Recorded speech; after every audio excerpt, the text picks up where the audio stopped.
까지 이렇게 가려면 국경을 통과해야 되기 때문에 버스를 타고 이동하거든요. 근데 버스 타고 올랐는데 그 공안이 올라온 겁니다. 그냥 저에게는 신분증이 없어요. 차표밖에 없어요. 그래서 저는 그때 그냥 아 죽었구나. 제 옆에 앉았던 남성분이 저희 고개를 자기 어깨에 툭 기대게 하는 거예요. 모르는 사람이죠. 그래서 그냥 시키는 대로 기댔더니 저게 자기 차표를 보여주고 달라고 제 거를. 그래서 제 걸 줬어요. 근데 이제 공안이 오니까 전 눈 감고 있었는데 이 사람이 내 여자친구다. 근데 뭐 이렇게 아파서 이렇게 누워있다는 식으로 얘기했었어요. 근데 공안이 그냥 차표만 보고 가는데 저는 무서워서 눈을 뜰 수가 없는 거예요. 이 사람이 더 무서운 사람이면 어떡하지? 장기 매매. 막 눈을 뜨라고 하더니 너 북한에서 온 여자지 이러는 거예요.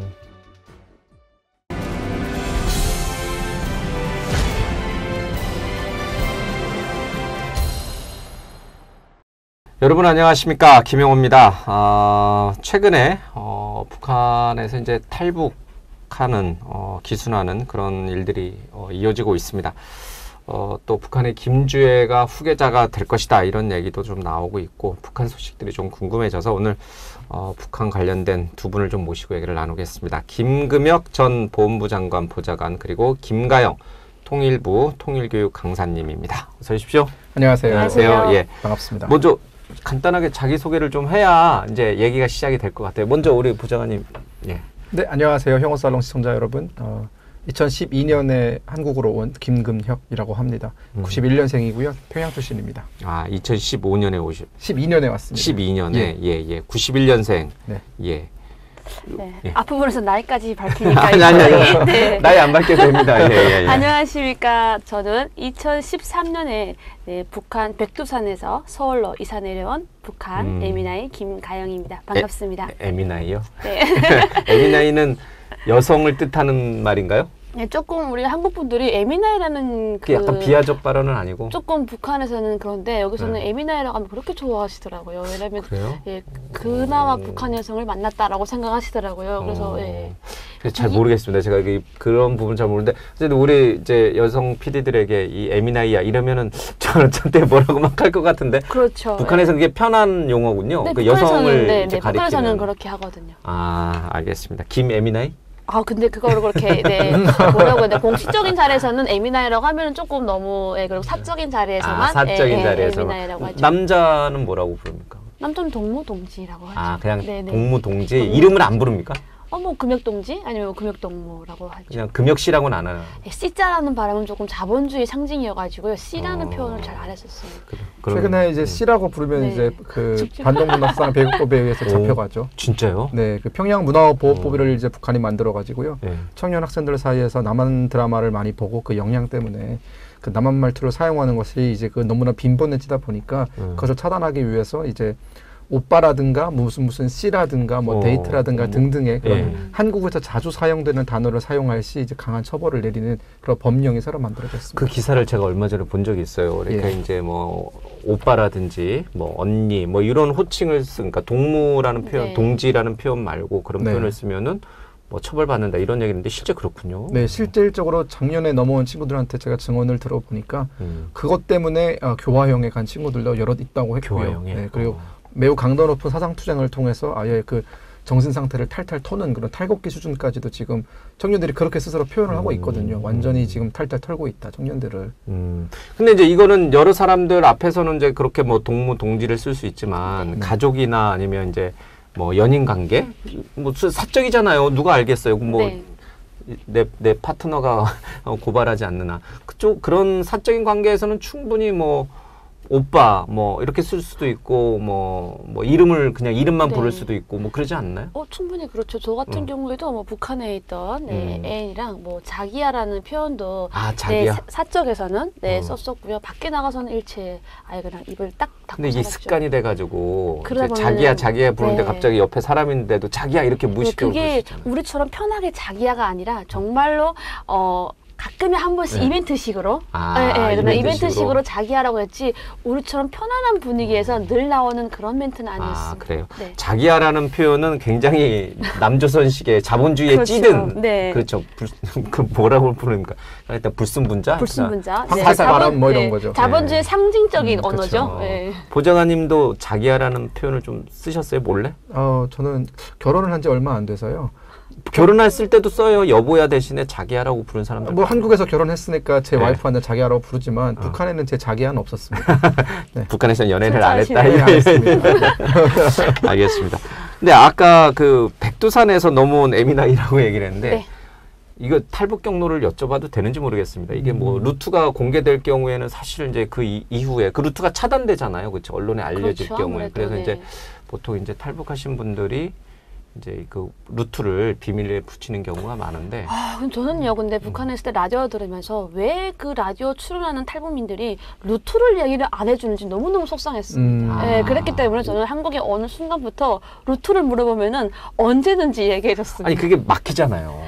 알려지면. 솔직히 루트는 한 길만 있는 게 아니니까요. 여러 곳이 있기 때문에 그 북한의 감시망이 그렇게까지 막 촘촘하진 않거든요. 그래서 저는 오히려 루트를 얘기해 줌으로써 그 사람들이 그 근방으로 조금 좁아지는 게 도움이 되기 때문에 저는 루트를 항상 얘기를 해줍니다. 어떻게 그러면 원래 고향은 어디세요? 저희 고향은 혹시 양강도라고 아실까요? 예, 많이 들어봤죠. 네, 예. 함경도 옆에 있는 양강. 북쪽이네요. 네네, 평양보다 북쪽이요. 북쪽에. 백두산에 바로 근접해 예, 예. 있습니다.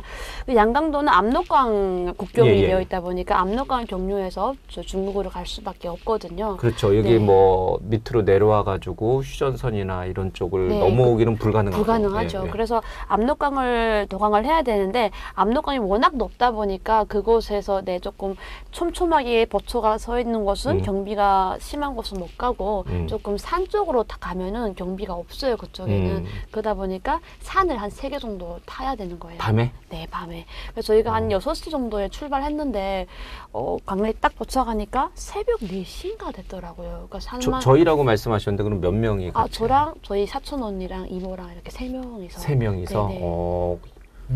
그 밤에 산을 3개를 넘은 거예요. 네, 그거 근데 엄청 뭐 산이라고 험했을 하면 텐데. 우리처럼 그냥 뭐 산책 가는 산이 아니라요. 그쵸, 엄청 정말로 이 험할 거 가파른 아니에요. 백두산 산은 굉장히 가파릅니다. 그래서 제가 넘을 때 당시 11월이었거든요. 그럼 백두산 눈이 허벅지까지 내려와요. 예, 그래서 예. 그 눈이 꽉 덮여 있는 산을 정말 오르고 내리고 하는 산을 3개를 넣는데요. 저는 산은 오를 때만 힘든 줄 알았는데 내려갈 때가 더 힘들더라고요. 그럼요. 네, 그래서 정말 몇 번은 구르고 중간에는 그냥 포기한다고 막 했었는데 이모가 딱 한마디 하더라고요. 죽더라도 자유의 맛을 한번 딱 보고 죽으면 안 되겠냐. 이모 소원이다 하더라고요. 그래서 다시 한번 일어나가지고 힘을 내서 나왔는데 그 강가가 이렇게 좁은 강가도 있는데 제가 넘었던 강은 허벅지까지 물살이 흐르는 그런 좀 깊은 강이었어요. 엄청 차가웠을 텐데 그 네. 계절이면 얼어 있을 수도 네, 있고. 맞아요. 살얼음이 막 껴여 예. 있고요. 그래서 그때 그냥 제가 딱 들어가는 순간 여기서 죽었네라는 생각이 들 만큼 너무 차가우니까. 수십 개의 바늘이 저희 다리를 막 찌르더라고요. 그래서 또 옷을 또 벗어야 되더라고요. 무거우면은 빠질 수가 있다고. 그래서 아예 맨몸에 맨살에 이렇게 들어갈 수밖에 없었는데 11월에 속옷만 입고 옷은 예. 위자 목에다 감고 딱 들어가는데 그래도 이모가 맨 위에서 저희 막아주는 거예요. 그 물살을. 네, 그러면서 저희가 뒤를 가는데 아무래도 이모가 나이가 있으시다 보니까 바로 쇼크가 와가지고요. 저는 그때 처음으로 하느님께 막 소원을 다 빌어봤습니다. 저체온 쇼크가 오셨구나. 네네, 아무래도. 그래서 그때 쇼크가 오고 저 또한 쇼크가 왔고 근데 이모가 쇼크가 오다 보니까 이모를 막 먼저 회복하고 중국에 딱 봤더니 중국인 거예요. 브로커 집인 거예요. 근데 손 봤더니 손발톱이 다 동상 입어서 새까맣게 되고 막 오른 거예요. 그래서 그게 회복되는 게 한 3개월 걸리더라고요. 그래서 중국에 숨어 있으면서 중국에서 그 다음에 한국 갈 생각을 했었죠. 저는 중국 가면은 비행기가 데리러 오는 줄 알았습니다. 그래서 편안하게. 네, 그래서 한국은 그렇게 편하게 가는가 보다 했는데 그때부터 또 한 번의 겁이더라고요. 중국에서는 탈북민을 딱 보면은 바로 북송하잖아요. 그러다 보니까 또 그런 고비를 넘겨서 저희가 정말 어렵게. 근데 제가 올 때 당시에는 내가 제일 어려웠어 라고 생각했는데요. 한국에 오니까 저보다 몇십 배로 어려웠던 분들이 많이 계시고 또 오는 과정에서 가족이랑 헤어지고 또 북송당하고 이런 사고도 많은 분들이 계시기 때문에 감히 탈북민들 앞에서는 입을 못 벌립니다. 그렇구나. 네. 요 얘기 이제 조금 더 이제 들어보고 우리 보좌관께서는 어디에 이제 평양에 있었다고 그랬고 어떤 경로로 오셨습니까? 사실 저야말로 탈북민들 앞에서 어떤 탈북기를 얘기하는 것에 참으로 민망하고 참 죄송스러울 때가 있는데요. 저는 대부분의 탈북민들이 겪어야 했을 그 도강의 그 위험이라든가 여러 가지 어려움이라든가 그런 것들은 사실 경험은 못했고요. 2010년부터 2012년까지 베이징에서 유학을 하고 있었던 저는 유학생 신분이었습니다. 오. 네, 그래서 베이징대에서 유학을 하다가 이제 그 뭐 북한 체제에 대한 뭐 배신감이라든가 반감이라든가 그리고 또 그 저희가 나름 유학생들끼리는 우리가 나중에 좀 장성해서 북한 체제에서 영향력을 발휘할 수 있을 때가 오면 개혁 개방이라든가 여러 가지 개혁적인 조치를 취해서 북한을 좀 살기 좋은 나라로 바꿔야겠다라는 생각들을 가지고 이제 서로 3, 4, 5 모여서 공부를 하던 그런 그룹이 있었거든요. 그러다가 그 그룹 활동이 북한에게 발각이 되면서 이제 어떻게 보면 반체제 활동으로 낙인이 찍혀서 어디든가 이제 도망가지 않으면 이제 끌려가서 뭐 모진 고초를 받아야 되는 그런 운명이 저를 기다리고 있어서 그때 2012년 2월에 이제 기숙사를 탈출을 했고요. 그리고 탈출을 해서 저는 비행기 타고 한국으로 왔습니다. 네. 알겠습니다. 이게 참 드라마틱하네요. 예, 네. 두 분 다. 그 보훈부 장관 보좌관을 했다는데 이게 지금 우리 국가보훈부 장관 보좌관을 예, 했다는 그렇습니다. 거죠? 네. 예. 박민식 초대 국가보훈부 장관님을 보좌해서 정책보좌관으로서 작년 12월까지 일을 했었고요. 네. 그러면 뭐 탈북민 가운데 지금 뭐 태용호 국회의원도 계시지만 네. 굉장히 공직으로 올라가신 높은 곳으로 올라가신 유일한 분인가요? 아니요, 뭐 그래봤자 5급 사무관이라서 뭐 물론 5급 사무관도 우리 뭐 공무원 사회에서는 하나의 주축으로 볼 수 있지만 저는 어떻게 보면은 조금 그래도 네 사명감을 가지고 일을 했습니다. 예, 아주 그래서 왜 보훈부 장관 보좌관을 했을까? 그러니까 박민식 의원이 이제 정치인이니까 그런 네네. 인연도 좀 있는 건가요? 네, 박민식 장관님과의 어떤 개인적인 인연도 있었고요. 그리고 보훈했을 때는 우리 모두가 잘 아다시피 지금 현재 자유민주주의 대한민국이 존재할 수 있게끔 수많은 희생이라든가 또 수많은 분들의 그런 우리가 다 알지 못한 그런 노고가 다 깃들어져 있는 것 아닙니까? 그런 그분들의 어떤 숨겨진 노고를 우리가 찾아내고 발굴하고 또 조명을 해서 우리가 왜 자유민주주의를 지켜야 되는지 우리 후대들에게 이제 알려줘야 되는 것이 보훈 업무라고 생각이 드는데요. 관련해서 사실 저는 대한민국에 왔을 때부터 제가 자유민주주의에 뭐 기여한 바는 없지 않습니까? 이미 발전된 나라였고 또 이미 모든 것들이 잘 갖추어진 상태에서 탈북민들은 어떻게 보면은 굉장히 많은 수혜를 입은 존재들이란 말이죠. 우리 체제에 저도 의해서. 기여한 거 없어요. 자유민주주의 알잖아요. 그냥 네. 뭐 태어났더니 여기 대한민국이 없고 그냥 누린 거죠. 뭐 그렇게 막 크게 모두 저도 뭐 그렇게 뭔가를 했다고 생각 안 되는. 그러니까 그런 부분에 대해서는 뭐 크게 뭐 의무감이라든지 그런 걸 느낄 필요는 없을 것 같아요. 그래도 약간의 그 부채의식 그럼요. 같은 건 있고요. 아, 그래요? 그래서 뭐 제가 기여한 바는 없으니 앞으로 기여할 것이 무엇인가에 대해서 찾아보다가 보훈 업무가 상당히 중요하고 또 이 보훈이라는 것이 우리 6.25 전쟁 때나 또 우리 이제 그 뭐 독립 운동하신 분들이나 그분들의 어떤 업적을 기리고 또 그분들의 정신을 우리 앞으로 미래 세대한테 투영하는 일을 하는 것도 나름의 의미가 있겠다 싶어서 그 일을 선택했습니다. 제가 이제 앵커를 좀 오래 했는데 그러면서 이제 사실 꽤 오래 전에도 그렇고 이렇게 이제 탈북하신 분들을 방송에서 많이 인터뷰를 했어요. 근데 두 분을 보니까 그 당시에 탈북해서 제가 인터뷰했던 분들하고는 완전히 달라요. 지금 이제 느낌이 네. 정말 이런 표현이 적절할지 모르겠네. MZ 탈북민들을 보고 있다라는 느낌이 좀 들어요. 왜냐면 그분들은 군 출신들이 좀 많았고 그리고 이제 이렇게 여러 가지 이제 표현이나 이런 것들이 굉장히 좀 이제 쉽게 말하면 좀 올드하다고 해야 되나요? 예, 좀 이제 그랬는데 지금 두 분 말씀하시는 걸 보니까 굉장히 북한의 신세대 분들이 이제 탈북을 하셨구나 이런 이제 생각이 좀 듭니다. 조금 더 이어가서 그래서 근데 중국으로 그렇게 이게 좀 아픈 얘기일 수도 있는데 중국으로 이제 압록강을 건너서 이제 중국으로 가서 브로커집에 있다가 뭐 이제 대한민국으로 이제 오는 그 과정 속에서 가장 힘들었던 게 뭐예요?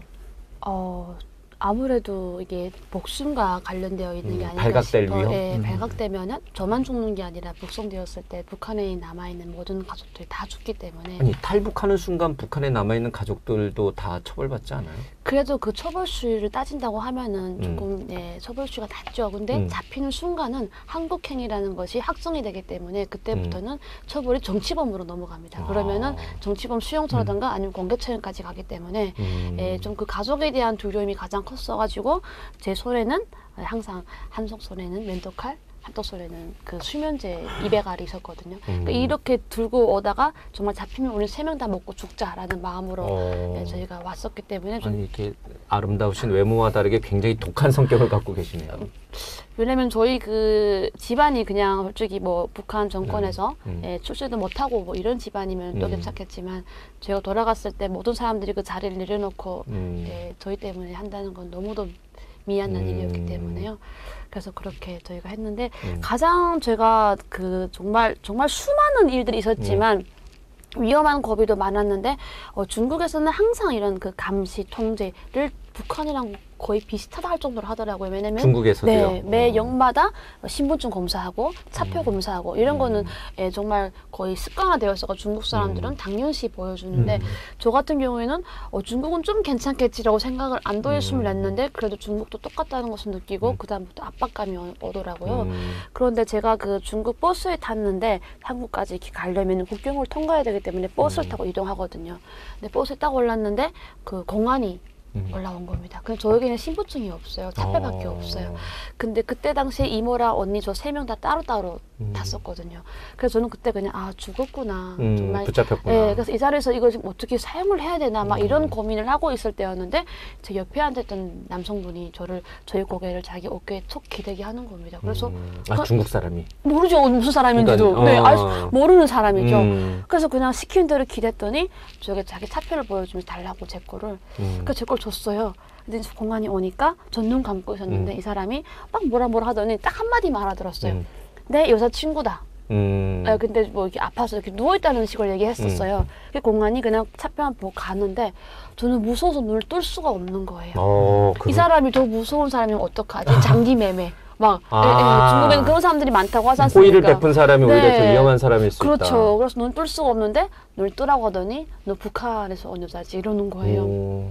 그래서 아니라고 했죠. 그랬더니 아니라고 부인을 했거든요. 아니라고 했더니 한국 그 미디어를 보고 있더라고 핸드폰으로. 그리고 가방에는 한국말 공부책이 있더라고요. 한국에 유학 오고 싶어 했던 그런 중국 사람. 네네 중국 학생인 거예요. 되게 어린 친구였던 거예요. 와. 그래서 다행히도 그 친구의 도움을 받아서 브로커 있는 데까지 내렸는데 브로커한테 자기 명함을 주면서 한국 무사히 가면 꼭 연락하면 좋겠다고 자기가 유학을 한국에 갈 계획이라고 얘기를 하시는 거예요. 그래서 그때 명함을 제가 보관했어야 되는데 이렇게 무사히 올 줄 알았더라면 그래서 아니 너무 방송을 통해서 만약 그 사람이 그분이 지금 한국에 유학 와 있다면 연락할 것 같은데요. 10년 지났는데 이제는 10년? 돌아가지 않았을까 싶습니다. 이게 뭔가 이 죽음의 타이밍이네. 생사의 문턱에서 만난 약간 운명적인 사랑 같은 거 그렇죠. 그래서 그건 잘 저는 모르겠네요. 솔직히 지금까지 정말 많은 도움이 있었지만 저는 그분의 도움이 가장 컸고 가장 잊지 못하고 나중이라도 정말 제가 유튜브 할 때마다 항상 얘기하는데 그분이 보고 찾아온다면 정말로 어느 만큼 보답해야 되겠지는 모르겠는데 너무너무 고마웠던 그런 은인이었습니다. 그래서 어떤 분들은 뭐 중국 사람들 뭐 안 좋은 이미지가 있지만 저에게는 중국 사람들이 너무너무 좋은 이미지가 있었기 때문에 그 분 때문에 정말 제 생명의 은인이네요. 그렇죠. 예.